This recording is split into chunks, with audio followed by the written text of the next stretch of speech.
the Wisdom in Action series, brought to you with the resources of the HSC Institute and affiliated partner organizations of the Holistic Success Collegiate.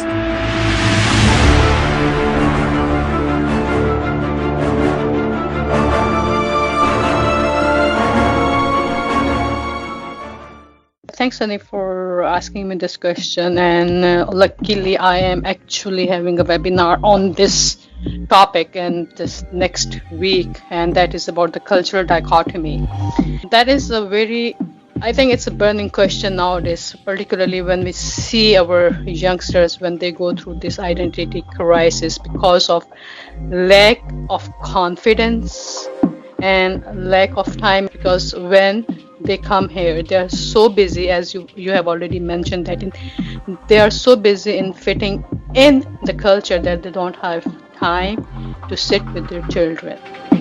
And going back to the same concept of staying connected with your roots and comprehension, because parents are not even able to comprehend the messages, the emails which they get from schools, and they just think, oh, my son is doing really well, and they completely miss the message which is being sent by the school, by the teachers, by those people, like, your child need improvement in this and this thing.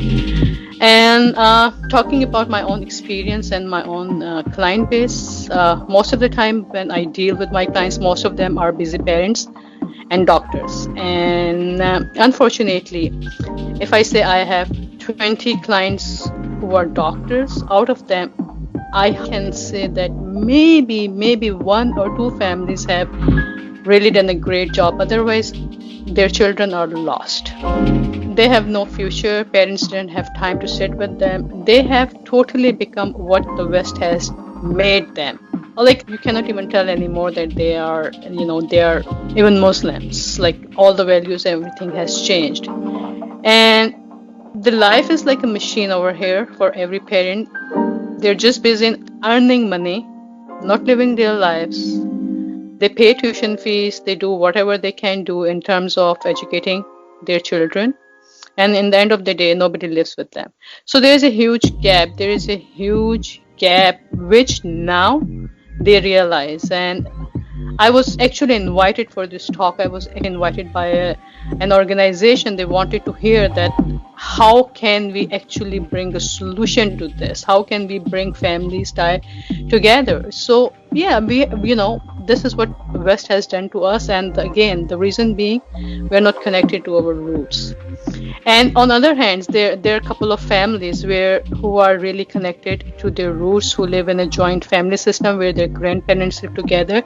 If one parent is out for a job, then the grandparents are at home to take care of their children or their grandchildren. Simultaneously, if both the parents are outside, so at least they have some family support. They have some system which actually can take care of their children. And when you see children of those families, they are very mature, and they know where to go in their lives, and they have that power, like, the decision making power. And I would like to share another example, like a very successful family. Both parents are working, making 7-figure salary altogether. And unfortunately, when she's a doctor, she's my colleague, and she called me and she booked a session. And the reason being, her 15-year-old daughter, who is just in grade 10, has left her house and she's living with some unknown guy. And when they asked the daughter, like, why she is doing, and she was like, what, I never had that love and care. I always missed that portion. I always missed that company at home. And as soon as I got it from someone, I'm just going to live with that person. So, this is what we have lost. So there are a couple of examples. There's another client of mine, and her mother was actually, she called me and she was like, can you just do some sessions with my son? And I was like, yes, definitely I can do, but what about? And she was like, he doesn't do this. There was a list of things, and I was like, do you mind if I do that session with you? Like, you need to fix your thinking. You need to understand that you are in a Western environment where things don't work the way they used to work in East. And she was looking at me like, and she was like, really, do you think I need to have a session? I was like, yeah, definitely. You need to fix your thinking. You need to adjust with the requirement of this time and era. You need to empower your children. You cannot just simply control them. You cannot turn them into robots. So, a lot of examples are there which I can share practically. And when I did that session with the mother, and I think it's been 3 weeks. I did mention about that, Sunny, too, right? And it's been 3 weeks, and there is a huge difference already in the attitude of the son and the mother.